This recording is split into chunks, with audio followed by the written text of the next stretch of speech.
In this video, I'll explain how to place text in Adobe InDesign CC 2015. Navigate to the File drop-down menu and locate Place. Now, note that Control-D is the keyboard equivalent for this command, and you'll become very familiar with Control-D if you use InDesign at all, because it's the command that allows you to place not just text, but other things as well, like photographs. Now, I'll go ahead and click that, and then locate my text.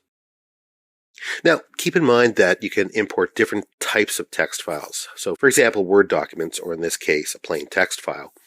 And depending on the file type that you import and what is contained inside it, you may need to fiddle or strip some things out. Now, down here we have the option for Show Import Options. And what that means is that a dialog is going to pop up after I click Open to help us tweak how this text is going to be placed. We have the option for replacing a selected item. That simply means if I check that, if I had an item selected when I place this text, it will take the place of it. There's no objects in my document at this time, so that's not really applicable. And then there's Create Static Captions. Now I'm going to uncheck that. Static captions will be created for whatever types of files you place, and there'll be a little caption saying the file name. It's sometimes useful if you're importing things like photos. We don't need it for a text file, but you have that option. Now I'll click Open, and here's our options dialog. Here we get to choose from the character set, very important if we're actually working with a language other than English, or for that matter, if we're just working with character sets that use internationalization characters, we may need to tweak that.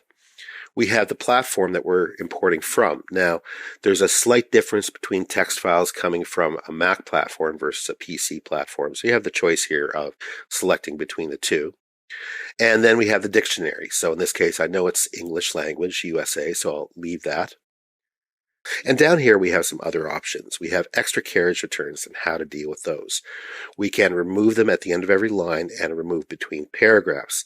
Now, that's important because when somebody creates a Word document or even a text file, they may manually put in carriage returns, and that's not something that you need to do. As a matter of fact, it's a really bad idea when you're typesetting. Professional typesetters use paragraph styles to mimic extra carriage returns, so we want to strip those out. And then there's formatting. Now, formatting allows us to replace 3 or more spaces with a tab, and again, in text files, people may try to simulate tabs by putting in extra spaces to move things around. You can strip those out and replace them with a tab.